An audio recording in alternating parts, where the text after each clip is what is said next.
Captured by the monster, Zira sat alone in the cold metal room, her arms wrapped around her knees. Her eyes wide with fear. The air was heavy and strange. She could smell oil and fire, and something she did not know. This was not her ship, not her planet, and not her sky. She had been taken by the monsters, the ones her people feared the most, the ones they called humans. Had heard stories when she was a child, stories of humans who ate living things not for hunger, but for fun. They burned forests.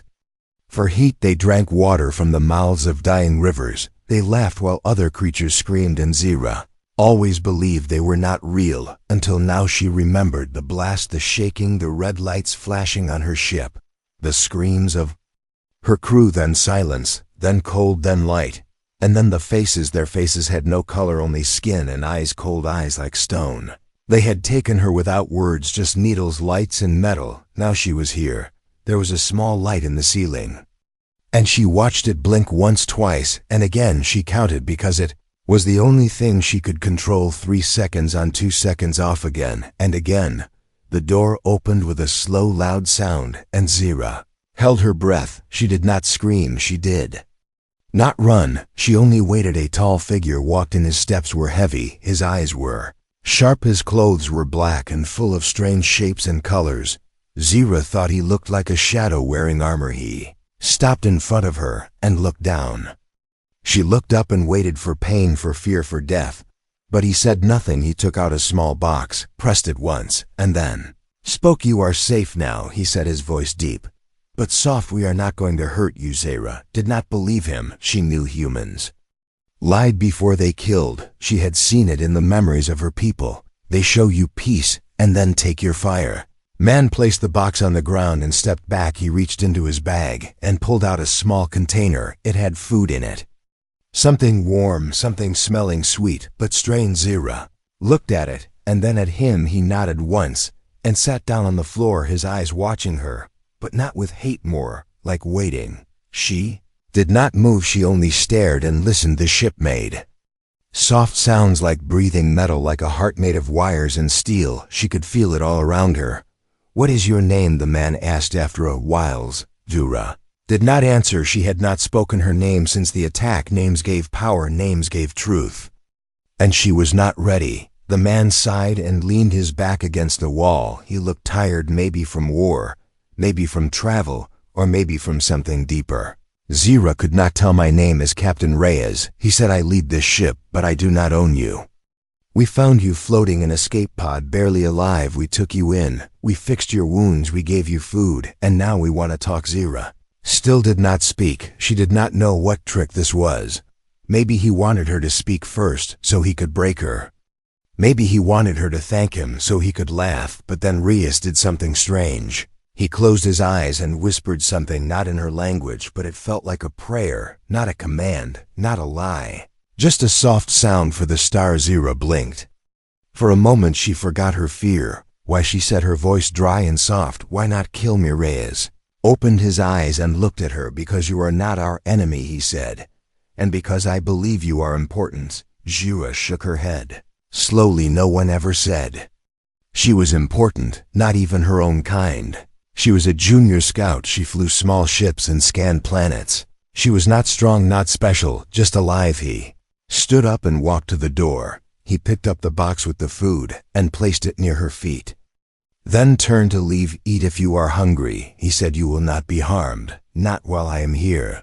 Door closed again with the same heavy sound, and she was alone once more. But this time something was different, not safer, not better, just different. She looked at the box. The smell of the food reached her again, warm and soft, like a memory from a place she never visited. Maybe he was lying. Maybe this was part of the trick. Maybe he wanted her to trust him, so he could hurt her later. But still she reached out slowly, with one hand, touched the box, opened it, and looked inside. Food was not moving, not bleeding, not burning. It was just there, like a gift, like an offer. She took one small bite, waited. Nothing happened. Then another and another. Zira did not know what this meant. She did not know if she would live or die tomorrow, but she knew one thing: the monster had not eaten her, not yet. Zira sat in the same cold room, her back against the wall, her legs crossed under her, her hands resting on her lap. The food container was empty. Now her hunger was gone, but her fear was not. She waited for something, maybe pain, maybe questions, maybe worse, but nothing came. Not for a long time, only silence, and the soft humming of the ship around her, a deep sound. Like metal breathing in sleep, she began counting the light blinks again. 1, 2, 3, 1, 2, 3, the only thing that stayed the same in this strange place. Then once again the door opened slow and heavy, and Captain Reyes stepped inside, his boots soft on the floor, his face quiet, his hands empty. He did not speak at first, he just sat down across from her, legs folded the same way, his back to the wall, like they were mirrors in a strange dream. Zaira watched him, her eyes full of questions, but her lips said nothing. Silence was her shield and her weapon. Captain Reyes looked at her, then at the food box, then at the floor. He seemed to be thinking, or maybe just waiting. I did not come to hurt you, he said after a long pause. I came to talk. If you want to talk. Zaira said nothing. Her eyes moved, but her body stayed still like a statue made of breath and fear. He sighed and leaned back, his voice quiet, now like wind through metal. Do you know what humans really are? He asked, his question floating in the air between them. Zaira blinked, but did not answer. He smiled just a little, not with joy, but with a tired truth. Your people think we are monsters, he said. Destroyers, fire eaters, mind thieves. I have heard the stories even before we met. Zaira looked away. The stories were older than her, carved into stone, passed through songs told in the dark to children who could not sleep. They said humans came from the black edge of the stars. They came hungry and cold. They took what they wanted and left ashes behind, but the man in front of her did not look hungry or cold. He looked sad. He pointed at the wall, and the wall changed. It opened like a window, not to space, but to light and green and blue. This is Earth, he said, our home. Zaira saw oceans and trees and clouds and people laughing, people running, children playing, music flowing like soft wind. It was not what she expected. We fight, yes. Reyes said we make war. Yes, we are not perfect. No one is. But we also create. We build, we heal, we love. Zaira looked at him now, not with fear, but with confusion. Why, she asked, why show me this? Because I want you to know the truth, he said, and because I think you are more than just a prisoner. Zaira felt her chest tighten. The truth was a dangerous thing, too sharp to hold without bleeding. She spoke slowly, her voice like ice melting in silence. My people fear you because we remember what you did long ago. She said, we remember the fire, the screaming, the sky breaking. Reyes nodded and did not argue. Maybe that happened. He said maybe it did, and maybe we forgot, or maybe someone made us forget. Zaira looked at him again, his eyes full of shadows and fire, and something else, something like guilt, or maybe memory. We were not ready to meet others back then, he said, not ready to share, not ready to listen. We were still children holding weapons. Zaira tilted her head, the idea strange but possible now. Reyes said we are different, not perfect, but different. And I think you are part of something bigger. She narrowed her eyes. What do you mean? He stood up, walked to the door, then stopped. You were not found by chance. He said you were found because you are special, and some people want to know why. Then he left, the door closing behind him, leaving Zaira with his words and the silence. She sat there thinking, her mind a storm of old fears and new thoughts. The stories of her people, the images of Earth, the voice of the man who smiled but did not smile. What did he mean by special? What did he mean by others who want to know? She looked at the empty food box, then at the wall where the Earth image had vanished. Outside this room there was a ship full of humans with strange eyes and strange ways and maybe strange hearts. Inside this room there was one alien full of doubt and dreams, and a name that meant starlight in her own tongue. Zaira closed her eyes and listened, not to the hum of the ship, but to her own breath, steady and slow like the sea. She had never seen, she did not know what would happen next, but she knew the silence was changing. In that silence something was waking, something old, something buried, something dangerous, not just in the stars but in her. Zaira stood near the wall of the room, her fingers touching the smooth surface where the image of Earth had appeared, her mind still spinning from what she had seen, her heart unsure. If it should hope or hide, she had never seen a planet like that. Green and blue, and full of sound, a world that looked alive, not like the dying red skies of her own home, not like the cold black of space where silence ruled. "Captain." Reyes came again, this time with no box of food, no weapons, only a small cube in his hand glowing with soft blue light. "I brought you something." He said, "something from your own people, something we found in your escape pod." Zira turned slowly, her eyes locked on the cube. She knew what it was, a memory stone carved with thought, shaped with song. It held the voices of the past, the truths of her blood. She reached out and took it, her fingers shaking, her breath held like a prisoner in her chest. Then she placed the cube on the floor, pressed the center, and waited. Light filled the room. Soft golden light that rose like smoke, forming shapes like ghosts from another Tima. A voice began to speak. It was her grandmother, the one who told her stories when the stars were loud and the night was long. They came from the edge of space. The voice said they came in ships of fire, with eyes like glass and hearts of metal. They spoke with thunder and moved like storms. They took what they wanted and left nothing but dust. Zira watched the image of humans landing on her world, walking through the forests, burning the trees, capturing the beasts. She turned to Reyes, who stood in silence, watching with calm eyes. "Is this true?" she asked, her voice low, her hands tight. Reyes did not answer right away. He stepped forward and looked at the glowing scene, his face unreadable. "I do not know," he said. "Maybe it happened. Maybe it was not us. Maybe it was something that looked like us, something older, something worse." Zira stared at him, trying to read the truth in his words, trying to see if he wore a mask or if he too was searching for answers. "The past is not clean," Reyes said. "It is full of fire and blood and broken voices. Sometimes we forget, sometimes we choose to forget." Zira turned back to the cube. The voice had changed now, another elder speaking of war, speaking of fear, speaking of the day the sky cried and the rivers turned to smoke. "They say you feed on pain," she said to Reyes. "They say you do not eat flesh, but fear that you drink sorrow and leave only silence." Reyes gave a slow breath and sat down on the floor, his hands on his knees, his eyes soft. "We do not feed," he said, "but we do hurt and we do break, and sometimes we do not stop ourselves when we should." Zira sat across from him, the cube still glowing, the room filled with the songs of her ancestors mixed with the quiet hum of the human ship. "Tell me your story," she said. "Show me your fire and your blood. Show me what made the monster inside your people." Reyes nodded and took a small device from his belt. He touched it, and the wall changed again, this time showing human history, but not with pride, with pain, wars that lasted years, cities burning, people running, hunger spreading, machines flying, skies turning red, and oceans rising. "We fought ourselves before we ever met the stars."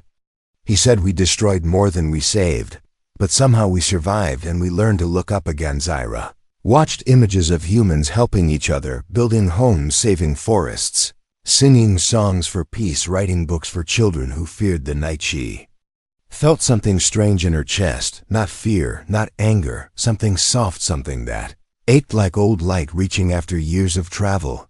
"You are not what we were told," she said slowly, "but you are also not what you want to be." Reyes looked at her with something like respect, maybe even sorrow. "That is true," he said. "We are still becoming. We are still climbing out of the fire." Zira reached for the cube and held it close, her thumb resting on the edge of the memory her people gave her. "Can we change what was told?" she asked. "Can we make new stories?" Reyes smiled just a little, only with his eyes.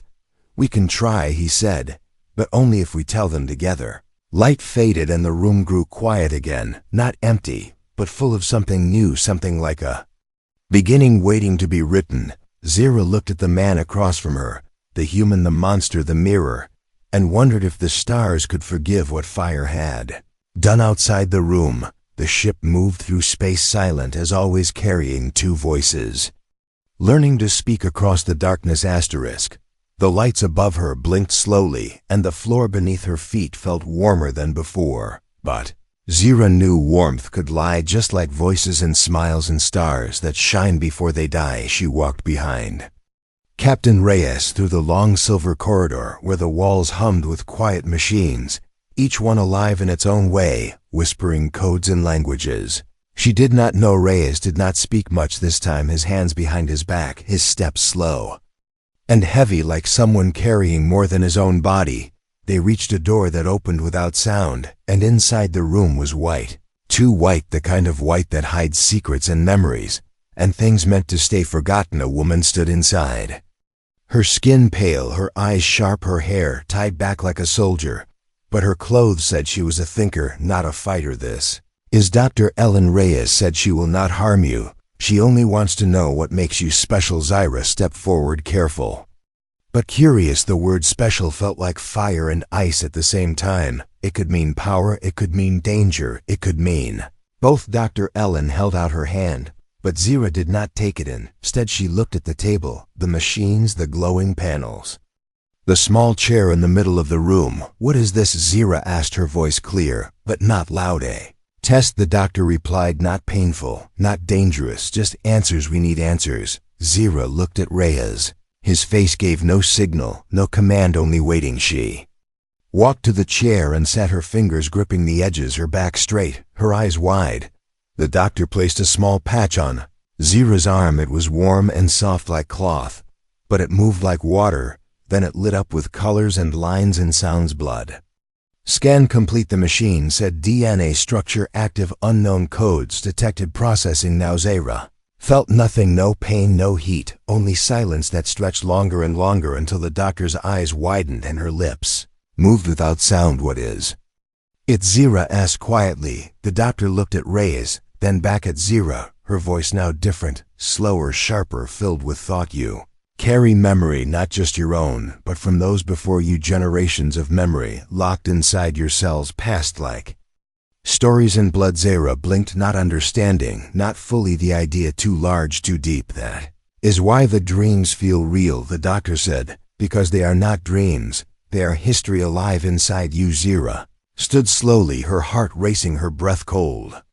She had seen ships falling, forests burning, skies breaking, but she had never lived that, not with her own eyes. So it was true, the stories were not myths, not fear, but fact carved into her bones, sung into her breath. Reyes moved closer, his face now serious more than before. There is more, he said. Your DNA holds something else, something hidden, something we cannot explain.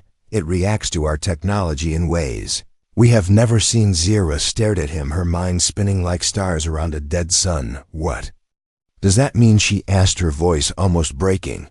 It means, Reyes said, that you were not just a survivor, not just a scout, you were made for something more.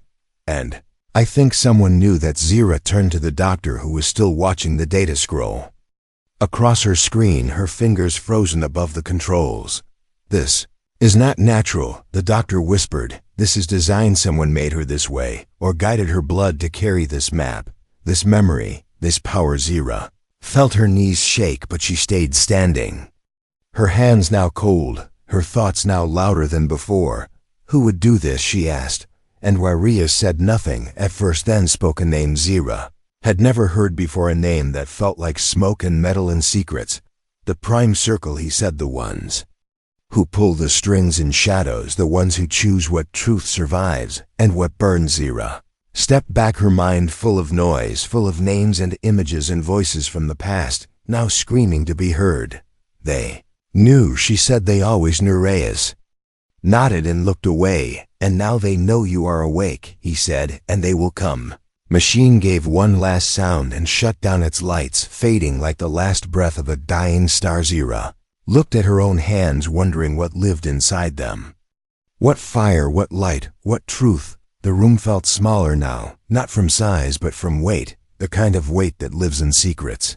Too long buried. Reyes placed a hand on her shoulder, not heavy, not soft, just there. We will protect you, he said, or we will try. But Zira was not sure if protection was what she needed, or if she was the danger they feared. She looked at the blank wall ahead and saw nothing but her own reflection, and for the first time, it did not look like her. It looked older, brighter, darker, a shape made from many lives, not one, and she knew the past was not done with her, not yet. Zira followed Captain Reyes down a lower hallway where the walls were no longer clean and bright, but covered In marks like old wounds hidden beneath the skin of the ship, the lights here flickered, as if they were tired of staying on, and the air smelled like metal and heat, and something older. Reyes did not speak, and Zira did not ask questions. Her heart beat heavy in her chest, her mind full of shadows, moving just behind her thoughts, each one whispering louder than the last they reached. A door that looked different, not smooth or new, but rough and dark, like it had been pulled from another ship. Another time Reyes placed his hand on the panel, and the door opened with a sigh like something waking from a long sleep. Inside was a small, round chamber with a single chair in the center, wires hanging from the ceiling, glowing softly. The walls were made of glass, but behind them was only blackness, not space, not stars, just black. This is where the truth lives, Reyes said, his voice quiet, almost respectful. This is where we see what memory hides and what history forgets. Zira stepped inside slowly, her feet almost refusing to move, her breath short, her eyes locked on the strange chair that looked like a throne and a trap at the same time. You said I carry memories, Zira said, but why do they feel like dreams? Why do they feel like someone else lived them? Because they did, Reyes said, and because now they live in you. Zira turned to him, her voice shaking like wind trapped in a cave. Happens if I sit in that chair, you will see, he said. You will remember, and you will understand. She looked at the chair again, then at her hands, then at the door behind her, then back at the chair, and she walked forward step by step as if the floor was made of ice and she could fall with a single mistake. She sat, the chair adjusted to her shape like it was built just for her. The wires moved like snakes of light and gently touched her temples, her spine, her wrists. Close your eyes, Reyes said, and breathe. She did, and the chamber went silent. No hum, no flicker, no breath. Then light exploded behind her eyes, not pain, not sound, but light, and it pulled her down into a place that was not a place. She saw a world burning, not hers, not Earth, but another, full of towers made of crystal and skies that shifted color with thought. She saw creatures like stars walking with voices like music, and then she saw them fall, not by humans, not by her people, but by something with no face, no name, no body. It fed on fear, it drank memory, it moved like smoke and screamed like silence, and wherever it went the light went out and never returned. She saw one of her ancestors running through the chaos, holding something glowing, hiding it inside a cave before being taken by the dark. She saw humans too, screaming, fighting, falling, not attacking, but defending themselves from the same invisible fire. Then she saw a room just like the one she sat in, and a chair just like the one she sat in, and someone else in it, not her, not human, not alien, but something in between. The memories moved faster now, too fast to hold, too fast to understand where peace lies. Truths, stars, exploding names, forgotten faces, remembered promises, broken whispers, repeated again and again. Protect the memory, protect the seed, protect the one who carries the blood. Then silence. Ira opened her eyes, her body frozen, her hands clenched, her skin wet with cold sweat, her breath ragged. Reyes stood beside her, not speaking, just watching. What did you see? He asked finally. She looked at him, her eyes wide, her voice raw. Not monster, she said, not heroes, something else, something worse, something deeper, something that hides behind all stories. Reyes nodded and helped her out of the chair, her legs weak, but her heart now heavy with purpose. You saw the enemy, he said, the real one, the one we both forgot. Zira shook her head. No, not forgot, erased, she said, buried, replaced by fear, by hate, by war between us. So we never looked beyond. Reyes looked into the dark glass walls, his reflection faint and flickering. They used us, he said, they fed from us, made us fight, made us blind. Zira felt the memory still inside her, like fire that would never cool, and she knew now why the others feared her, why they called her dangerous, because she carried the truth, and the truth was a weapon sharper than any blades. So what happens now? She asked. Now we tell the story, Reyes said. Now we find others who remember. Now we fight the ones who live in shadows. Ira turned to the chair once more, the wires now still, the lights dim, but the echo of the past still strong in the air. She reached out and touched it gently, like touching the grave of someone she never knew, but somehow loved. The memory is not dead, she said, and neither am I. And with that, she walked out of the chamber into the hall where the lights flickered once more, but this time not from fear, but from something waking. Zira stood at the center of the ship's research deck, her eyes staring at the stars beyond the glass wall, but her thoughts lost in the darkness behind. Those stars, not the kind of darkness that hides in shadows, but the kind that watches, the kind that waits. Captain Reyes stood beside her, arms crossed, his face quiet, but hard like a statue built to carry secrets, his mind still full of what they had seen inside the memory machine.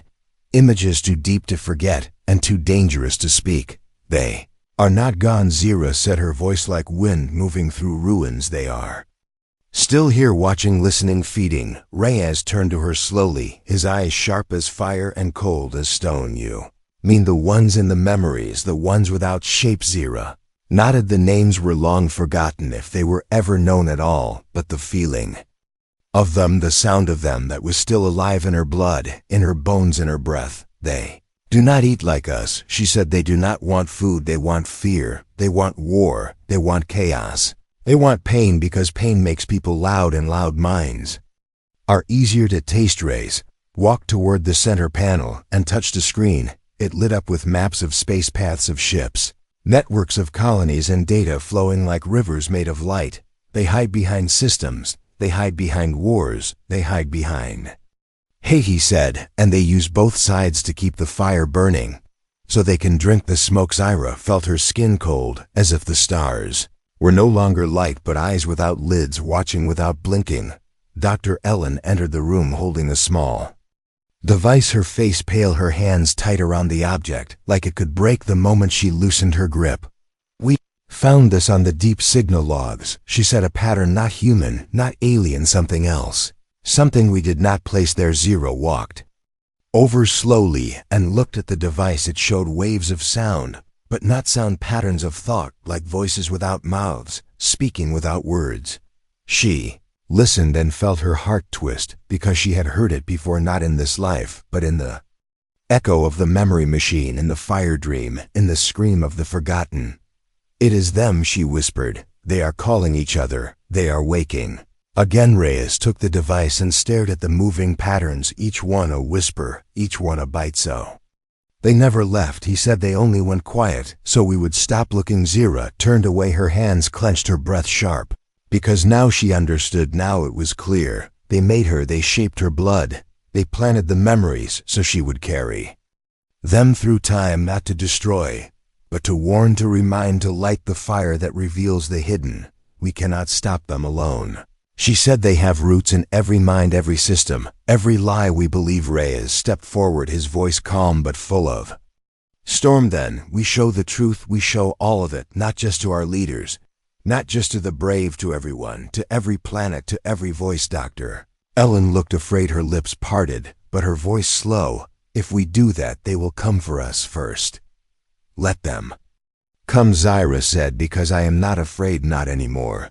The lights above flickered, and for a second, the room felt smaller, heavier, like something had entered unseen. Reyes turned to the glass wall and stared at the stars, as if searching for a face behind their light. We have to move, he said. We cannot stay here. Not now. Zira nodded and touched the panel, her fingers quick, her thoughts faster. There is a place, she said, an old station near the silent belt, lost during the last war. No signals, no traffic, no memory. It might still be clean. Reyes gave a short nod and looked at Ellen, who was already moving, already packing, already knowing what would come next. Within minutes, the ship turned its path away from the known roads, away from the burning maps, and into the space where sound does not travel and eyes do not reach. Zira stood on the command bridge, her hand on the rail, her eyes locked on the path ahead. She thought of her people who still feared shadows, who still believed monsters came only from Earth and never from silence.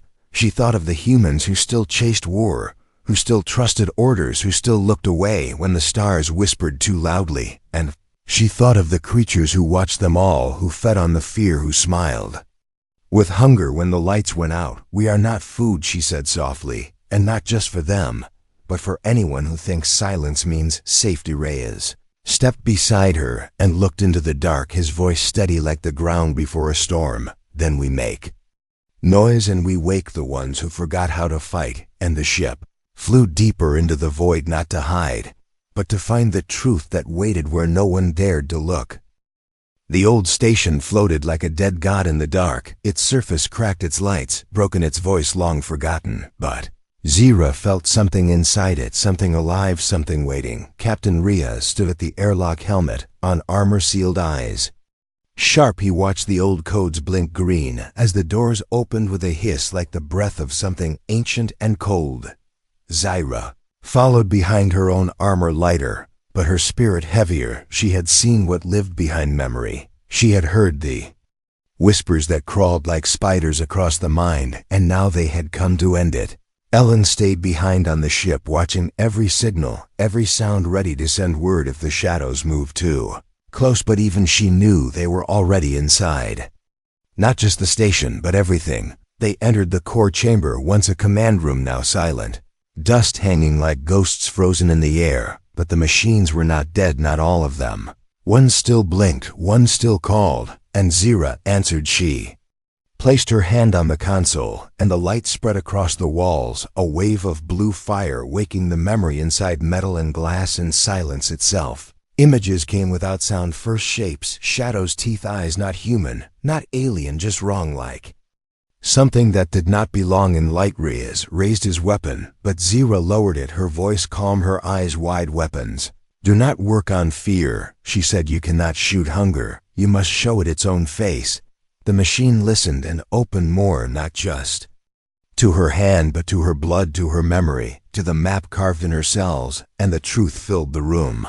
Like rising heat, they had come before, not to rule, not to conquer, but to feed. They had no name, only hunger, no shape, only shadow, no voice, only reflection. They moved through thoughts, through fear, through war, and they had found both in humans and in Zira's kind, and they had danced between them for generations, unseen, untouched, worshipped in secret, cursed in silence. But now the pattern had broken, now the memory had awakened. Now the girl who carried stories in her blood had stepped into the dark, not as prey, but as fire. The lights flickered, then burst, and the room filled with a sound that was not sound, like breathing, like laughing, like hunger itself waking. They are here, Reyes said, and Zira nodded but did not run. She stepped forward, the center of the chamber now lit with a red glow, a shape forming from the smoke, not real, not solid, but felt, seen, known. You remember us, it said. Not with words, but with weight, and Zira stood tall. I do, she answered, and I do not fear youth. Shape shifted, grew, eyes open, teeth appeared, not to bite, but to scare, to remind her what she was meant to be. Prey, weak, soft, but she did not move. She expected the human to eat her long ago, to end her, to tear her apart like the stories told. But not like this, not with truth, not with pain, not with a mirror. Reyes stepped beside her and raised a device glowing with the same light from the memory machine, a signal not of attack but of truth, and he pressed it. Walls around them opened like petals of a dark flower and showed every war, every scream, every lie fed by the creatures. Now shaking, now shrinking in the light. You used us, Reyes said. You made us fear each other so we would never see youth. Shape screamed, not with sound, but with hate, with hunger denied, with shadows unraveling. You cannot stop fear, it said, and Zira smiled, not cruel, not proud, but true. No, she said, but we can name it, and that takes away your mouth. And with that she opened her mind, her memories, her fire, and let it pour into the machine, into the station, into the stars, a wave of memory so loud it burned away the silence. Every system, every ship, every world heard it, not a warning but a truth, not a scream but a light. The feeding stopped, not everywhere, not forever, but enough to make the creatures recoil, enough to make the shadows blink, enough to give the galaxy a moment to breathe. The shape shattered into dust and the light returned, and the room was still. Reyes looked at Zira and saw not just a girl, not just an alien, but a voice that echoed beyond time. What now, he asked, and Zira looked up at the stars. Now we teach them to remember, she said, so they never become food again. They returned to the ship where Dr. Ellen waited, her eyes wide, her voice soft. Did it work? She asked. Zira nodded. For now, she said, but truth is not a sword, it is a seed, and we must grow it together. Reyes smiled and for once it was not heavy with pain. You expected us to eat you, he said, and Zira laughed. Just once I did, she said, but not like that. And the ship turned toward the stars, not to run, not to fight, but to speak, because the silence was broken, and the truth had learned to fly.